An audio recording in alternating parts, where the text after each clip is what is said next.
गरीबदास जी ने कहा कि राम कृष्ण सतगुरु सहजादे, ये भी तो उस परमात्मा के सहजादे हैं, ये अच्छी आत्माएं, आपसे भी अच्छे हैं उनके प्यारे बच्चे, लेकिन ये भ्रमित हो गए, काल के फंस गए, इनका दुरुपयोग कर रहा, ये मानने को तैयार नहीं है। लेकिन कोई भी बच्चा माता पिता का बिगड़ जा, गलतियां करता है भारी भारी, तो भी उनके हृदय में जगह न्यो की नो रहती है, बेटा तो है ही, बेटी तो है ही, वो ममता तो साथ ही है। तो परमात्मा के बारे में गरीबदास जी ने कहा कि राम कृष्ण सतगुरु सहजादे और भक्ति है तीनों होए प्यादे। कहते तीनों देवा कमल दल बसे, ये तीनों देवता हमारे कमलों के अंदर रहते हैं, ब्रह्मा विष्णु महेश, और प्रथम इनकी वंदना फिर सुन सतगुरु उपदेश। तो श्री राम ने भी फिर देखा भी समुद्र, यो नल्ली लाली बात भी बिगड़ गई। अब क्या होगा, जो भगवान को ही याद करता प्राणी हार के, तो उसका भी दुख निवारण करना था श्री रामचंद्र का भी, और नल नील को भी शिक्षा देनी थी, हमारे लिए प्रमाण छोड़ना था कि बकवाद नहीं चले इस भक्ति मार्ग में, आज जीवन सावधान रहना पड़ेगा। तो परमात्मा आते दिखे दूर से। किसी ने कहा कि महर्षि महात्मा कौन आ रहे हैं, नल नील की नजर गई कि तो गुरुजी आगे हैं, सतगुरु आगे हैं। बाज कर चरणों में दंडोत प्रणाम किया, तब तक भगवान निकट आ गए। तब श्री रामचंद्र जी ने अर्ज किया कि हे ऋषि जी, मेरे ऊपर बहुत बड़ी आपत्ति है। सारी कथा सुनाई। परमात्मा बोले मुझे पता है, और कहा कि ऐसा दुर्भाग्य है मेरा कि आज आपके इन शिष्यों के हाथों में भी यह शक्ति नहीं रही, इनके हाथों से भी पत्थर नहीं तैर रहे, मेरा दुर्भाग्य है। तो परमात्मा ने कहा कि अब इनके हाथों से कभी तैरेंगे भी नहीं, क्योंकि इनमें अभिमान सा गया। तब श्री रामचंद्र जी ने कहा जी फिर मेरा क्या होगा। परमात्मा बोले करता हूं इलाज। एक सोटी ले रखी थी परमात्मा ने, डंडी हाथ में छड़ी, डोगा सा, कहने लगे मेरे साथ साथ आ जाओ। एक बहुत बड़ा पहाड़ था, उस पहाड़ के चारों तरफ परमात्मा ने ऐसे अपनी उस सोटी ते, छड़ी ते, डंडी ते रेखा खींच दी कि इसके बीच बीच के पत्थर मैंने हल्के कर दिए, उठाओ और पुल बनाओ। तब वो पत्थर तेरे थे भाइयों, अभी तक कोई का राम ने तार दिए, कोई का नल नील ने तरा दिए, कोई तो हनुमान ने राम का नाम लिख दिया, तेरे गए। हनुमान तो अपना दैनिक क्रिया करा करता, वो तो पत्थर पे वैसे लिख लेता था राम राम राम, ताकि सामने वाले भी देखें, क्योंकि भक्ति जो करनी होती है वो मंत्र काम करते करते करना होता है। तो उस राम राम जाप नहीं था उनका, तो राम को तो सिर्फ सामने वाला पढ़ेगा देखेगा तो भी 2 बार तो राम राम कहेगा। इस तरह वो क्रियाएं थी, बाकी उनसे राम नाम से वो नहीं तेरा था। अब कहते हैं जगत का पेखना पेख्या, धनी का नाम ना लेखा। अब एक दूसरे के सिर पर धरे बैठे, उसने ऐसे कर दिया, उसने ऐसे कर दिया, कहते जो करने वाले का तो जिक्र भी नहीं। तो इस प्रकार त्रेता युग में आए थे भगवान मुनिंदर रूप में परमात्मा। उस समय नल नील को स्वस्थ किया, और श्री रामचंद्र जी के ऊपर जो पहाड़ जैसा दुख था वो पुल बनवाया। और परमात्मा कहते हैं कि धर्मदास जी को समझाते हैं कि तुम इन राम कृष्ण को भगवान मान बैठे, किस आधार से? एक छोटे मोटे इनकी लीला देखकर कैसे कि श्री कृष्ण जी को तुमने राम मान लिया, भगवान मान लिया, कि उसने गोवर्धन पर्वत उठा लिया, गिरिराज बोलो जिसने। और आपके पुराण बताते हैं, आप खुद कथा सुनते और सुनाते हो कि शेष नाग सारी सृष्टि न ठारा, जिसको ऊपर पृथ्वी भी सारे लोग ग्रह भी प्रह भी। तो एक पहाड़ के ठाण तो भगवान मान लिया, तो शेष नाग क्यों नहीं माना तुमने परमात्मा? और फिर आप ये भी कथा सुनते हो हनुमान जी द्रोणागिरी उठा ले, तो हनुमान भगवान क्यों नहीं? क्या बताते हैं कि गोवर्धन श्री कृष्ण धारो, और द्रोणगिरी हनुमंते, शेष नाग सब सृष्टि उठारा, इनमें कौन भगवंते। फिर क्या बताते हैं? कहते हैं समुद्र पाट लंका गयो, वो सीता को भरता रे, और अगस्त ऋषि ने ये 7 पी लिए, इनमें कौन करता रे। एक अगस्त ऋषि हुए हैं जिनमें ऐसी सिद्धि थी कि उन्होंने एक घूंट में 7 समुद्रों को पी लिया था, खत्म खाली कर दिया था इसको। फिर प्रार्थना करी तो वापस उसको छोड़ा था। तो परमात्मा कहते हैं तुम मानते हो कि श्री रामचंद्र जी ने समुद्र पर पुल बना लिया, इसलिए भगवान मान लिया। कहते अगस्त ऋषि ने 7 पी लिए थे, वो क्यों ना भगवान माना। फिर कहते काटे बंधन विपत में, कठिन कियो संग्राम, चिन्हो रे नर प्राणिया, ये गरुड़ बड़ो के राम। ओए होए, कहते तुम्हारा भगवान श्री रामचंद्र जिसको तुम भगवान मानते हो, वो तो नागफास में आ गए थे सारी सेना सब समेत, और गरुड़ ने आकर तुम्हारे भगवान का बंधन काटा था श्री राम का। तो गरुड़ बड़ा हुआ, तुम्हारा श्री राम बड़ा हुआ, कुछ तो बुद्धि तो काम ले लो। भजन करो उस रब को जो दाता है कुल सबका, भजन करो उस रब को जो दाता है कुल सबका। वो है कबीर इज गॉड, धानक रूप रहा करतार, अनंत कोट ब्रह्मांड का, एक रति नहीं भार, और सतगुरु पुरुष कबीर है ये कुल के सर्जनहार। हम सुल्तानी नानक तारे दादू को उपदेश दिया, जात जुलाहा भेद नहीं पाया, वो काशी माए कबीर हो।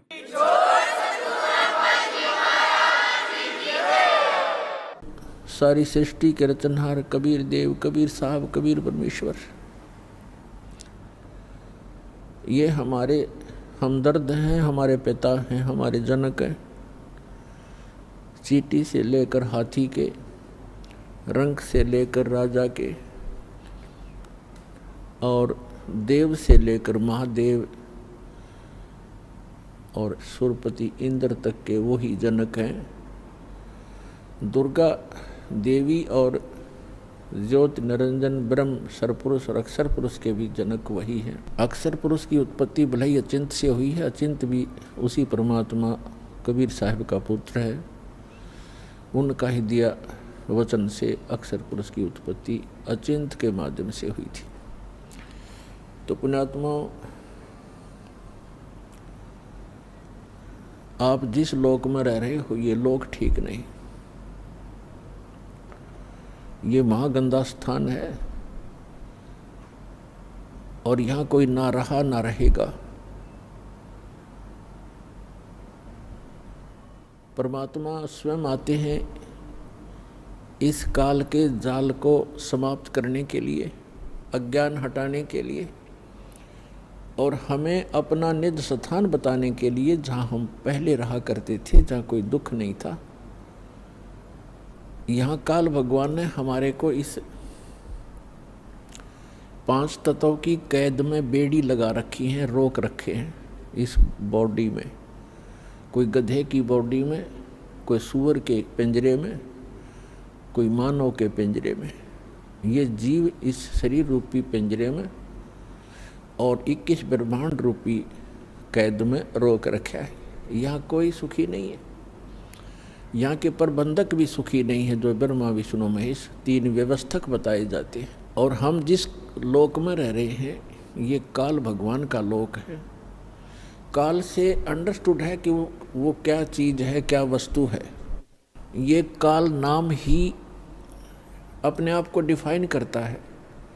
श्रीमद् भगवत गीता अध्याय नंबर 11 के श्लोक नंबर 32 में श्रीमद् भगवत गीता का ज्ञान देते समय यही काल श्री कृष्ण जी में प्रवेश करके बोल रहा है कि मैं काल हूँ अर्जुन,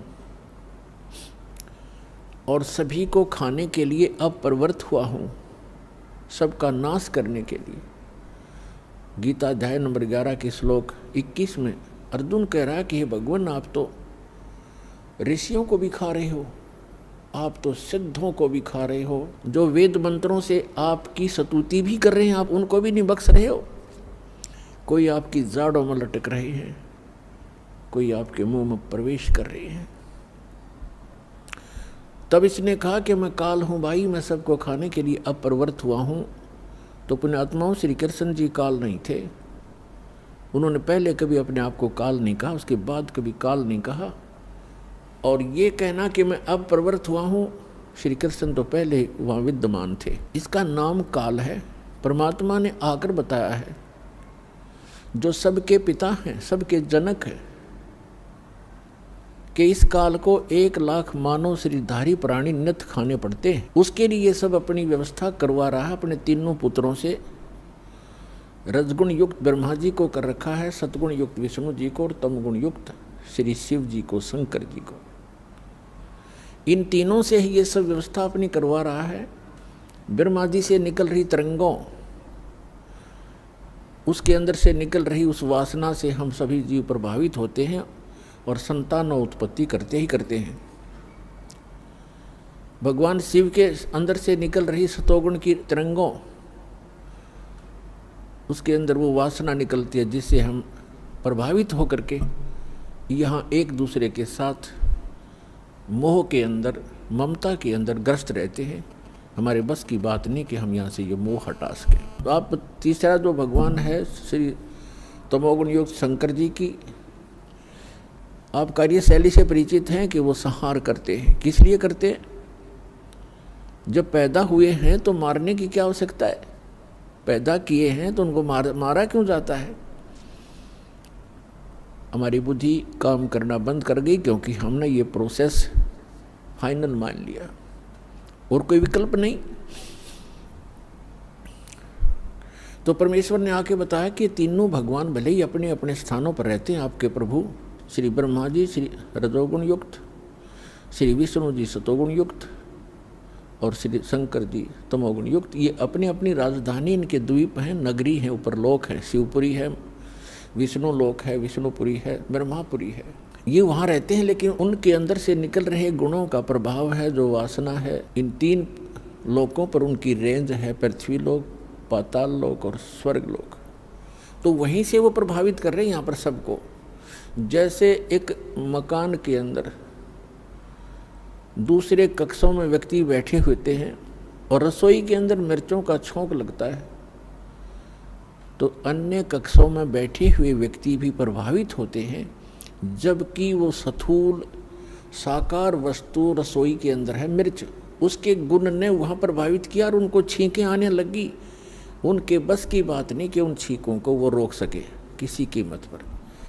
ठीक इसी प्रकार ये तीनों काल के पुत्र श्री ब्रह्मा जी, श्री विष्णु जी, श्री शिव जी भले ही हमसे दूर बैठे हैं, उनके अंदर से निकल रही जो उनके महक है, उनके अंदर से जो गंध है, वो हमें यहाँ पर भी प्रभावित कर रही है, जिस कारण से हम संतान उत्पत्ति करते हैं। फिर मोह ममता, संपत्ति में मोह, माता पिता के अंदर ममता, बच्चों के अंदर हमारा राग, ये जीव के बस का नहीं। और मृत्यु हमारे बस नहीं, क्योंकि ये भगवान शिव का डिपार्टमेंट है, जो काल भगवान ने इनको सेवा दे रखी है। अब जैसे कोई कसाई का नौकर है, अब वो नौकरों की क्या पार बसाएगी कि वो कहेगा जिसको कि इतने बकरे ला के इस बाड़े में मेरे इस स्टॉक में ला के छोड़ दे, वो लाएगा।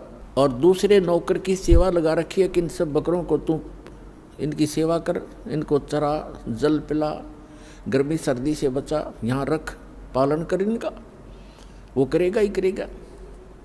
और तीसरे नौकर की उसने ड्यूटी लगा रखी है कि तू मुझे जितने आवश्यक हो निकाल के यहाँ ला, इनको काट और सप्लाई करो।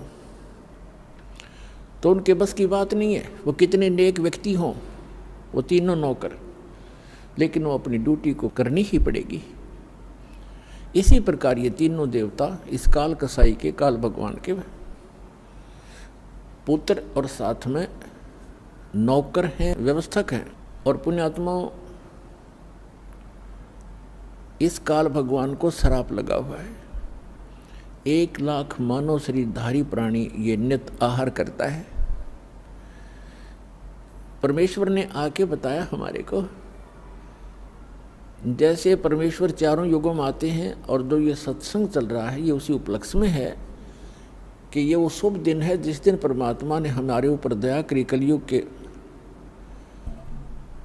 अंदर हम दुखी प्राणियों को, भ्रमित प्राणियों को आके सही दिशा देने के लिए वो परमात्मा उस अच्छे लोक को छोड़कर हमारे लिए इस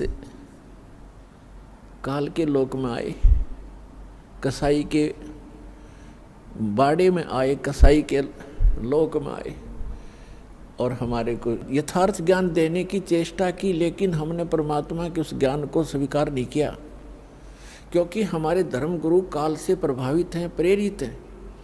उन्होंने अज्ञान सुना हुआ है, सदग्रंथों को आधार बताते हैं और सदग्रंथों के विपरीत ज्ञान सुनाते रहे हमारे का। तो वो परमात्मा यहाँ आते रहते हैं और ये उसी उपलक्ष्य में समागम चल रहा है। सतगुरु आए दया करी ऐसे दीन दयाल, बंदी छोड़ वृद्धतास कहा जठरगनी प्रतिपाल। सतगुरु आए दया करी, परमात्मा सतगुरु रूप में आए, हमारे ऊपर मेहर करी। ऐसे दीन दयाल, हमने कैसी भयंकर गलती कर रखी है पुण्यात्माओं, लेकिन ये दयालु गणे हैं। हम भरी थाली का ठोकर मार के आए हो आप, हम सभी नालायक हैं हम। वहाँ में सर्व सुख प्राप्त थे सतलोक में, आपको सर्व सुख सुविधाएं थी, विमान था प्रत्येक का अलग अलग, वहाँ पर हर प्रकार की सुविधाएं थी। सदाबहार वृक्ष हैं, झरने बह रहे हैं, कोई गर्मी और सर्दी नहीं है, सुंदर युवा शरीर रहता है, गर्मी सर्दी मच्छर माखी कुछ नहीं, किसी चीज़ का अभाव नहीं, कोई दुर्घटना नहीं। ऐसे सर्व सुख संपन्न लोग को छोड़कर इस काल के साथ यहाँ धक्के खाने आ गए और आज हमारी क्या दुर्गति कर रखी है। कोई जीव सुखी नहीं, चाहे यहाँ प्रधानमंत्री बना बैठा हो, हर समय उसकी चिंता खत्म नहीं होती, टेंशन ग्रस्त रहता है। तो खा का ये जीवन कहाँ जी रहे, हम कहाँ रह रहे हैं।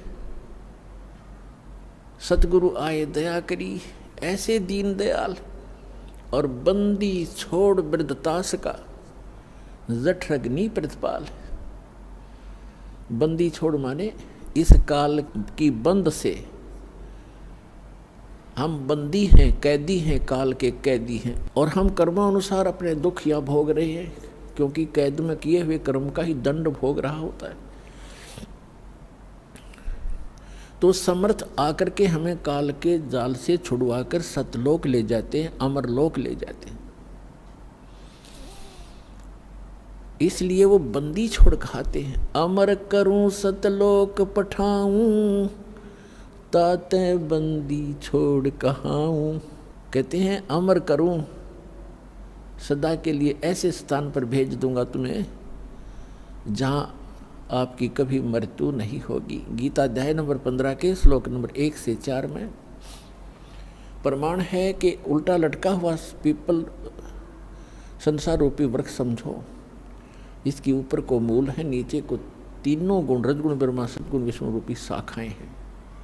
और जो संत इसके सभी विभाग बता देता है अलग अलग करके, स वेदविद, वो वेद के तात्पर्य को जानने वाला है, वो तत्वदर्शी संत है। और ये भूमिका परमात्मा ही कर सकता है तत्वदर्शी संत की, और कर नहीं सकते। तत्व का अर्थ है पूर्ण रूप से सत्य ज्ञान आधार से जो ज्ञान प्रचार करता है वो तत्वदर्शी होता है। यहाँ के ब्रह्मा जी को मालूम नहीं, कहता है मैं पता नहीं कहाँ से उत्पन्न हो गया और कौन मेरे जनक हैं। तो ब्रह्मा जी से ही ज्ञान आगे सबको प्राप्त है, इंक्लूडिंग विष्णु और शिव जी तक, उसी से ज्ञान प्राप्त है। तो उसके बाद कितने ऋषि महर्षि अपनी चतुरता दिखाते रहे, वो तत्वदर्शी कैसे हो सकते हैं। वो परमात्मा की एक प्रश्न का उत्तर नहीं दे पाए आज तक। सतयुग से लेकर कलयुग तक परमात्मा चारों युगों में आते रहे और यहाँ ज्ञान प्रचार करते रहे। प्रश्न किया करते हमारे धर्मगुरुओं से कि कौन ब्रह्मा का पिता है, कौन विष्णु की माँ, और शंकर का दादा कौन है, पंडित जी दो बताओ। ये ज्ञान का उत्तर ना दे करके उनके साथ झगड़ा ठाना करते थे। और इनको अजर व अमर अविनाशी, इनका कोई जनक नहीं, सर्वेश्वर है, महेश्वर है, कालज्य है, मृत्युंजय है, ऐसे कहकर ये हमें भ्रमित किया करते थे। तो परमात्मा हमारे को यहाँ से काल के जाल से निकालने के लिए आते हैं। कहते हैं अमर करूँ सतलोक पठाऊँ, ताते बंदी छोड़ कहाऊँ। कर्मों के बंधन से हम यहाँ बंधे हुए हैं, हमारे इन बंधन को काट कर भगवान हमें मुक्त कराता है। तो तत्वदर्शी संत की भूमिका करने के लिए वो परमात्मा स्वयं ही आते हैं। और गरीबदास जी कहते हैं सतगुरु आए दया करी ऐसे दीन दयाल, बंदी छोड़ वृद्धतास का जठरग्नि प्रतिपाल। तो गीता अध्याय नंबर 15 के श्लोक नंबर 1 से 4 में ये स्पष्ट किया परमात्मा ने बताया है कि सभी विभाग बताए संसार रूपी वृक्ष के, कि अक्षर पुरुष एक पेड़ है, सरपुरुष वाकी डार, इसको निरंजन ज्योति निरंजन भी कहते हैं। अक्षर पुरुष एक पेड़ है, सरपुरुष वाकी डार और तीनों देवा शाखा हैं, ये पात रूप संसार। जैसे पेड़ कौन सा होता है, जो पृथ्वी से बाहर दिखाई देता है, अंदर का जो जड़ें होती हैं, मूल हैं, वो गुप्त होती हैं, प्रोक्ष होती हैं, वो अव्यक्त होती हैं, वो दिखाई नहीं देती। तो मूल स्वयं परमात्मा ही थे कबीर भगवान, अमर पुरुष, सत्य पुरुष, परम अक्षर ब्रह्म है वो।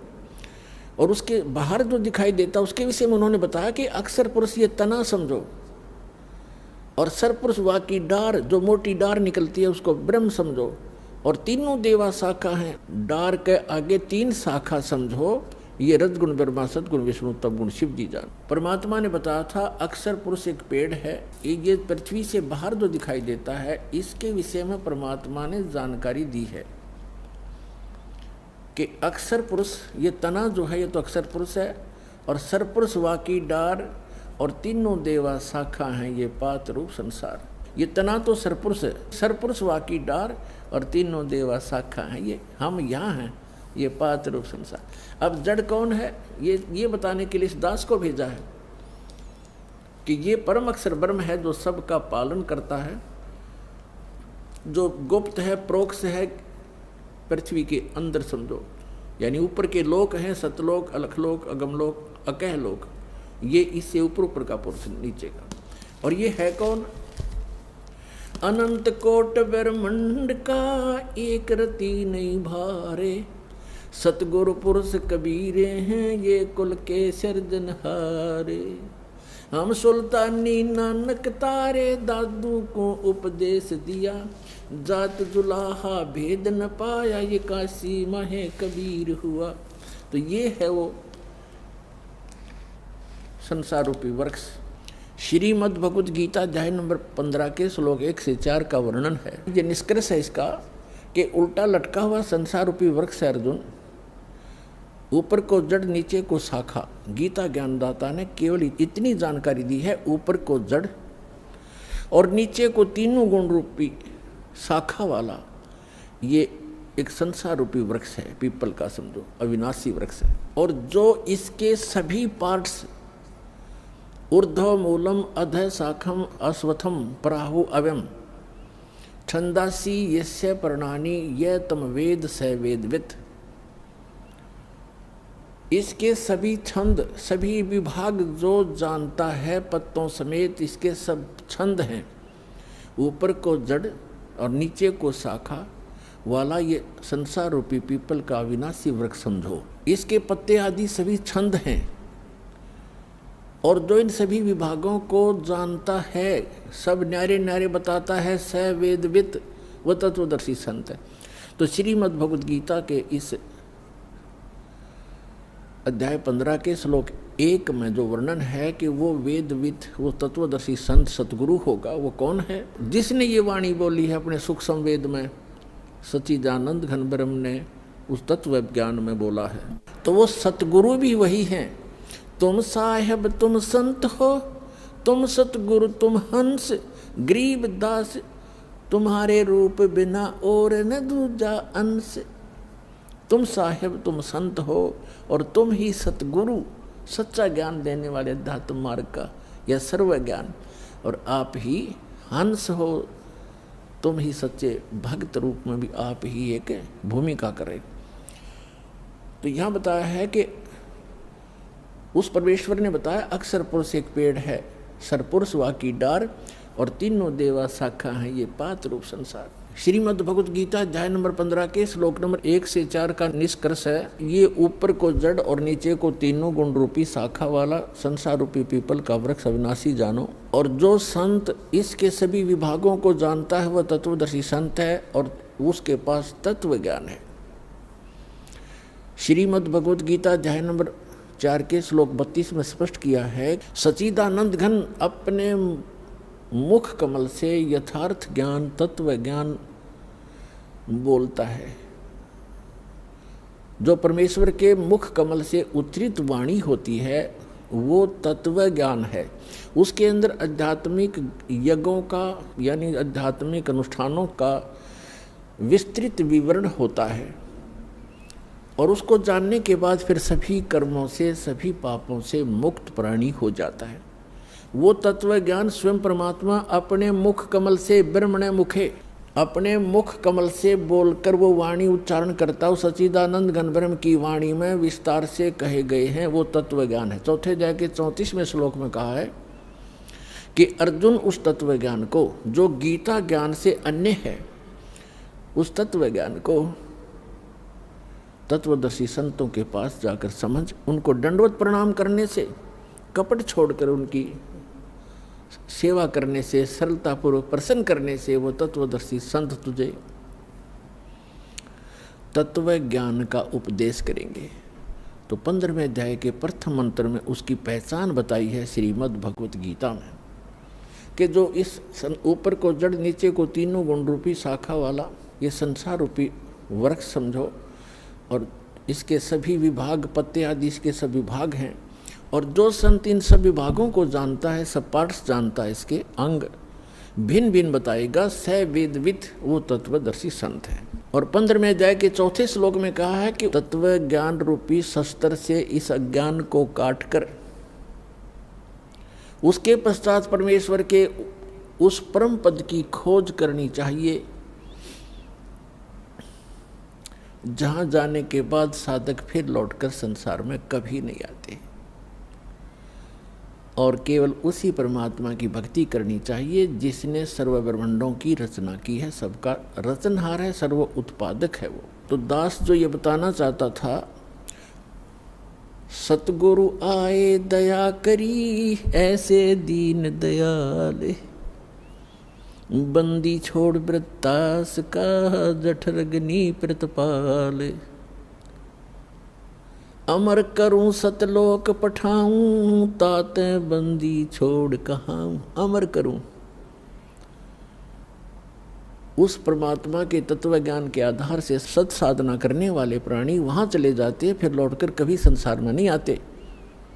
श्रीमद् भगवत गीता अध्याय नंबर 18 के श्लोक नंबर 62 में कहा है कि अर्जुन तो सर्वभाव से उस परमेश्वर की शरण में जा जो गीता ज्ञान दाता से अन्य है। उस परमेश्वर की कृपा से तू परम शांति को और शाश्वत स्थान को, अमर लोक को, जिसका कभी एंड नहीं होता, कभी नाश नहीं होता, उस स्थान को, शाश्वत स्थान को प्राप्त हो जाएगा।